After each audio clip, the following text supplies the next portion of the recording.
আজকে সব থেকে যেটা pandemic autoimmune disease, that is psoriasis. Psoriasis কি? সোরিয়াসিস হচ্ছে আমাদের স্কিনের বাইরের ত্বকটাকে বলে এপিডার্মিস। এই এপিডার্মাল লেয়ারটা কিন্তু দ্রুত উঠতে থাকে।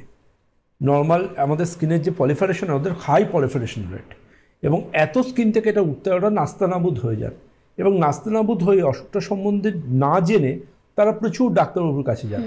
কিন্তু প্রসঙ্গত বলে রাখি, সোরিয়াসিসের কোনো রকম কোনো ট্রিটমেন্ট পৃথিবীর কোনো প্যাথিতে নেই। সনাতন আয়ুর্বেদের পঞ্চকর্ম চিকিৎসা এবং আয়ুর্বেদিক ভেষজ উপাচারে এই অসুখটাকে নিয়ন্ত্রণে কিছুটা রাখা যায়, কিন্তু 100% পৃথিবীর কোনো অসুখকে অটোইমিউন ডিজিজ সোরিয়াসিসের মতো সারবে না।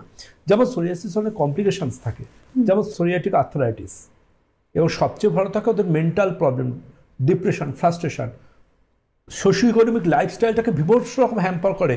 তারা কোনো মিটিংয়ে গেলে লোকে তাদের পাশে বসতে ভয় পায় যদি তার হয়ে যায়, কিন্তু আদৌ এটা কোনো ছোঁয়াচে অসুখ নয়। এই জায়গা থেকে তাকে কাউন্সেলিং করে সুস্থ জীবনে যদি আমরা অনেকটা ফিরিয়ে আনতে পারি, সেটা আমাদের কাছে অনেকটা, যে হ্যাঁ এই ডিজিজটাকে কিন্তু আমরা বাই আয়ুর্বেদিক মেডিসিন সেই পেশেন্টকে আমরা কম্পারেটিভলি ভালো জায়গায় রাখতে পেরেছি। That's enough for any physician, আমি মনে করি।